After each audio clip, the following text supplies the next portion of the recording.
आलेली आहे प्रज्ञा. सुशांत, धन्यवाद दिलेल्या अपडेटसाठी। आजचा निकाल आपल्याच बाजूने लागेल असा विश्वास कृपाल तुमाने यांनी व्यक्त केलाय। कायदेशीर बाबी तपासूनच आम्ही उठाव केला होता असं वक्तव्य सुद्धा त्यांनी केलंय। आम्ही कोणत्याही व्हीपचं उल्लंघन केलेलं नाही असंही कृपाल तुमाने म्हणतायत। कृपाल तुमाने यांच्याशी बातचीत केली आहे रजत वशिष्ठ यांनी, पाहूया। आपल्यासोबत शिवसेनेचे खासदार कृपाल तुमाने आहेत। कृपालजी, आज महत्वाचा दिवस आहे, मोठा दिवस आहे। 16 आमदार, त्याच्यामध्ये मुख्यमंत्र्यांचाही समावेश आहे, त्यांच्या अपात्रतेचा निकाल येणार आहे।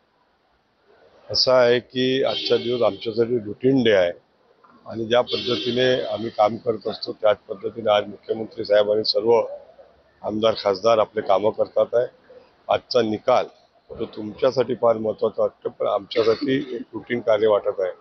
कारण आम्ही जे काम केलेलं आहे, जेव्हा आम्ही अन्यायाच्या विरुद्ध उठाव केला तो आम्ही सर्व कायदे कानून तपासून केलेला आहे आणि त्यांचा जो दावा आहे किंवा व्हीपचं उल्लंघन केलं ते कोणाच्या घरच्या मीटिंगला व्हीप लागू होत नाही। जर तो असेंब्लीच्या संदर्भात विषय असेल, एखाद्या ऑफिशियल कामासाठी जर व्हीप असेल, पार्लमेंटरी कामामध्ये जर व्हीप असेल तर त्याला तो व्हीप लागू होतो, कोणाच्या घरच्या मीटिंगला व्हीप लागू होत नाही। त्याच्यामुळे हा विषय येत नाही। अध्यक्ष जे आहेत ते नार्वेकर, ते 2-3 दिवसापूर्वी मुख्यमंत्र्यांना भेटले होते आणि त्याच्यानंतर काल सर्वच विरोधी पक्षातील सर्व वरिष्ठ नेत्यांनी टीका केलेली आहे।